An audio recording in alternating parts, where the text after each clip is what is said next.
Isaïe chapitre 28 versets 11 et 12. Oui, avec des paroles étranges de lèvres étrangères, il parlera à ce peuple à qui il a dit « Ceci est un repos pour les fatigués » et « Ceci est le lieu de repos », mais ils ne voudraient pas entendre. Dans ce passage, Ésaïe parle du jugement qui tombera sur le peuple d'Israël en raison de sa désobéissance et de son rejet des paroles de Dieu. Dieu parle à travers des mots étranges et des langues étrangères pour transmettre son message à un peuple qui refuse d'entendre et de comprendre sa voix. Dieu offre repos et repos à ceux qui sont fatigués et chargés, mais le peuple d'Israël rejette cette offre. Ils refusent d'écouter et d'obéir aux paroles de Dieu, et par conséquent ils subiront le jugement et les conséquences de leur désobéissance. Ce verset nous rappelle l'importance d'écouter et d'obéir à la voix de Dieu. Il nous offre le repos spirituel et la paix au milieu des luttes et des défis de la vie. Cependant, nous devons être disposés à entendre et à répondre à sa voix, plutôt que de la rejeter et de suivre notre propre chemin.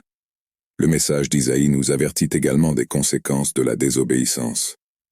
Lorsque nous résistons à la voix de Dieu et rejetons son offre de repos, nous pouvons faire face aux résultats négatifs de nos choix et de nos actions.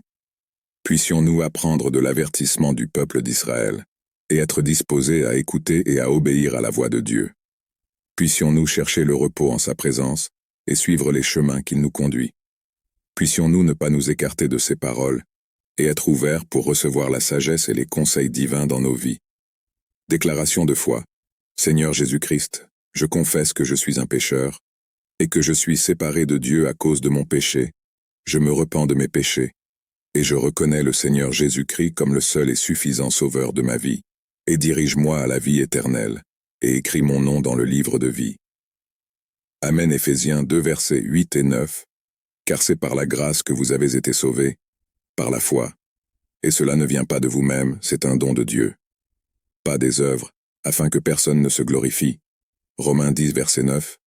Si tu confesses de ta bouche le Seigneur Jésus, et si tu crois dans ton cœur que Dieu l'a ressuscité des morts, tu seras sauvé.